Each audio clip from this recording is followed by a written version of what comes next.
Halo, selamat kita bertemu kembali di channel Wahyu Pengharapan. Saya Lesaya Sarudim, merasa sangat teruja untuk dapat bersama dengan Anda melalui segmen ringkasan pelajaran Alkitab. Dan melalui video kali ini kita akan menyelami topik lebih banyak kesaksian mengenai Yesus.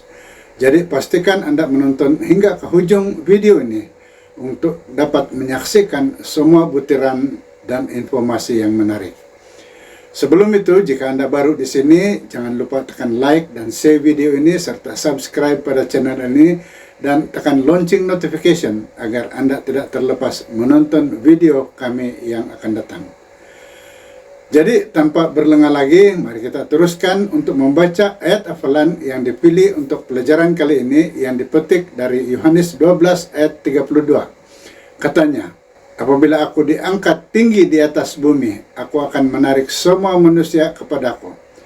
Perkara utama yang kita akan kaji dalam pelajaran di bawah topik yang disebutkan akan menunjukkan Yesus dalam identitinya sebagai ilahi, melalui kata-katanya dan tindakannya yang ajaib. Walaupun tanda-tandanya seperti penyembuhan di Bethesda dan memberi makan 5.000 orang menyebabkan ramai orang menjadi percaya, ia juga menyebabkan perpecahan. Beberapa orang yang menyaksikan tindakannya, perbuatannya itu tertarik untuk menjadi percaya. Manakala sementara yang lain, terutama para pemimpin tertentu, menjadi bermusuhan yang memuncak dalam rancangan untuk membunuh Yesus. Tindakan Yesus dalam menyokong dakwanya sebagai Mesias telah menarik orang kepadanya, seperti yang dia sudah ramalkan. Saudara, pelajaran ini meneroka kesaksian tentang Yesus yang menunjukkan bagaimana setiap peristiwa menyatakan lebih banyak tentang identiti dan misi sebenarnya. Kita teruskan, tajuk pertama yang kita bahas ialah kerendahan pada jiwa. Yohanes Pembaptis bersaksi lagi. Dalam petikan ini, kerendahan hati Yohanes Pembaptis terserlah semasa murid-muridnya menyatakan kecemburuan mereka terhadap populariti dan kejayaan Yesus yang semakin meningkat dalam membaptis lebih ramai orang daripada murid-murid Yohanes. Daripada merasa cemburu, Yohanes mengingatkan mereka bahwa peranannya bukanlah untuk menjadi Mesias, tetapi untuk menyediakan jalan baginya. Dengan menggunakan ilustrasi perkawinan, Yohanes menyebut dirinya sebagai sahabat kepada pengantin lelaki, yaitu Yesus, yang bergembira dengan kejayaan Yesus dan bukannya bersaing dengannya. Dia berkata, memang sewajarnya dia semakin utama dan aku semakin kecil.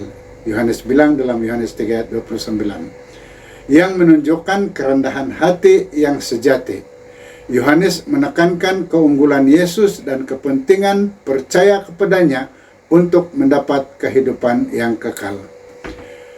Mereka yang menolak Yesus akan menghadapi penghakiman Tuhan, sementara kasih dan penebusan Tuhan ditawarkan kepada semua orang yang percaya kepadanya.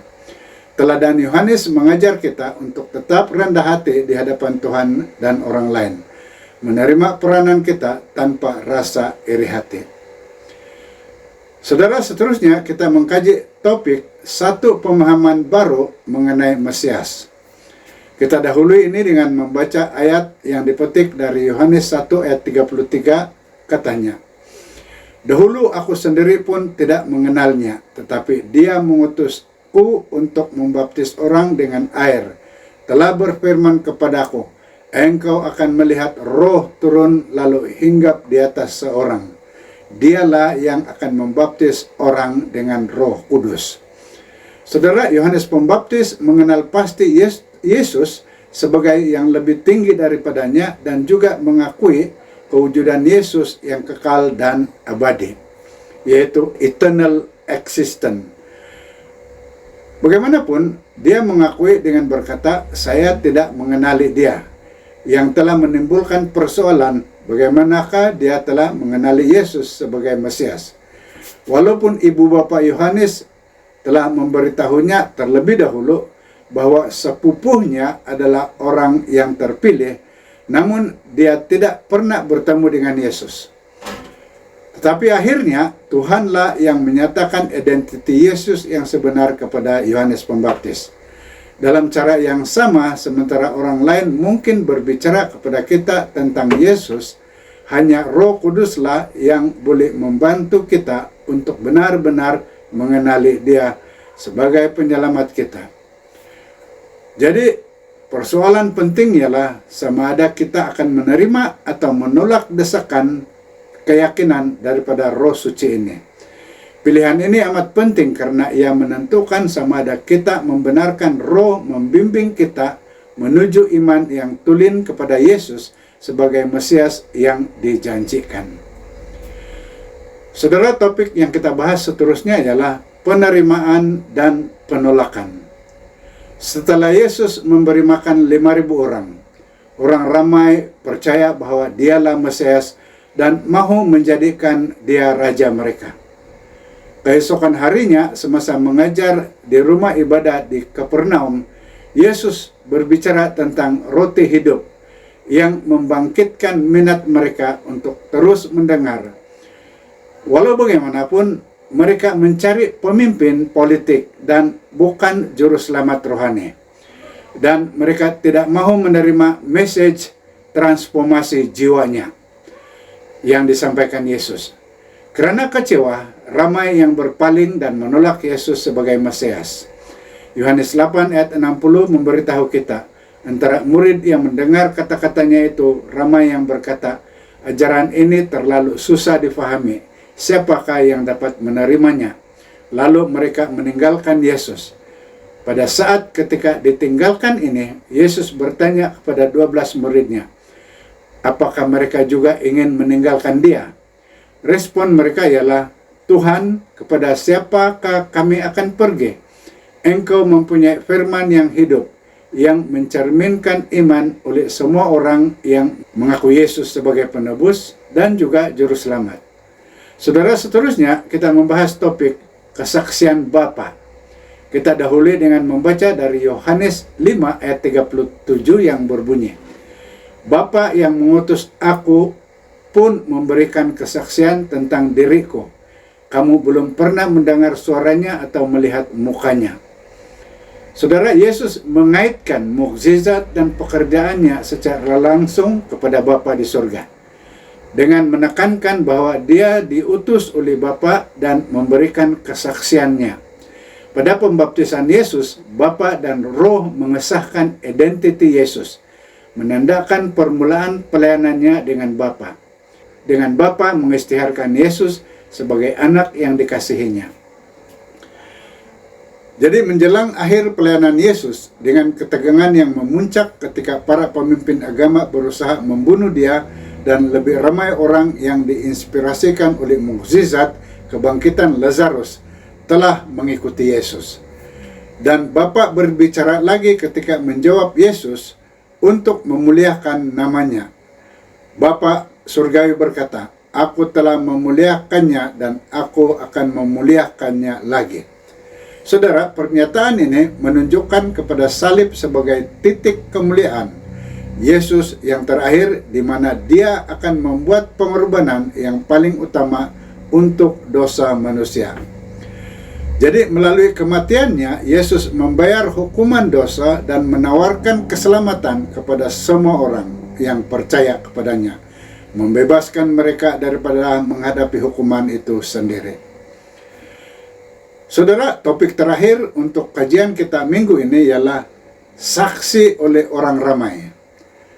Semasa hari terakhir pesta itu, Yesus menjemput sesiapa yang dahaga secara rohani untuk datang kepadanya. Dan Dia menjanjikan bahwa kepercayaan kepadanya akan menghasilkan sungai-sungai air hidup yang mengalir dari dalam diri mereka. Sepanjang Injil Yohanes, Yesus membuat dakwaan mendalam tentang identiti dan misinya. Dan pernyataan ini tidak terkecuali. Sesetengah pendengar menyangka Dia adalah nabi yang dinanti-nantikan seperti Musa, manakala yang lain percaya Dia adalah Kristus, walaupun kekeliruan timbul karena ramai yang tidak menyadari dia memenuhi nubuatan mesianik tentang kelahiran di Bethlehem dan keturunan Daud. Malah, pegawai yang dihantar untuk menangkap Yesus terpikat, terpukau dengan kata-katanya. Yohanes 7 ayat 46 memberitahu kita mengenai jawaban pegawai itu ketika ditanya mengapa mereka tidak menangkap Yesus. Para pegawai itu menjawab, belum pernah seseorang bercakap sepertinya. Orang Farisi menyuruh Yesus pergi, bertanya sama ada pemimpin mereka percaya kepadanya. Namun Nikodemus, seorang Farisi yang telah bertemu dengan Yesus secara pribadi, membela dia dan menunjukkan kepada keperluan undang-undang untuk mendengar seseorang terlebih dahulu. Berarti kalau kita menolak seseorang harus berdasar kepada undang-undang, kata Nikodemus. Jadi kemudian tindakan Nikodemus menunjukkan dia akhirnya percaya kepada Yesus sebagai Mesias. Saudara, berikut adalah kesimpulan sebagai respon pada pertanyaan pelajaran pada hari Jumat. Pertama, penerimaan dan penolakan terhadap Yesus sebagai Mesias. Respon seseorang terhadap Yesus sebagai Mesias seringkali dipengaruhi oleh latar belakang, pengalaman hidup, dan keadaan hati mereka.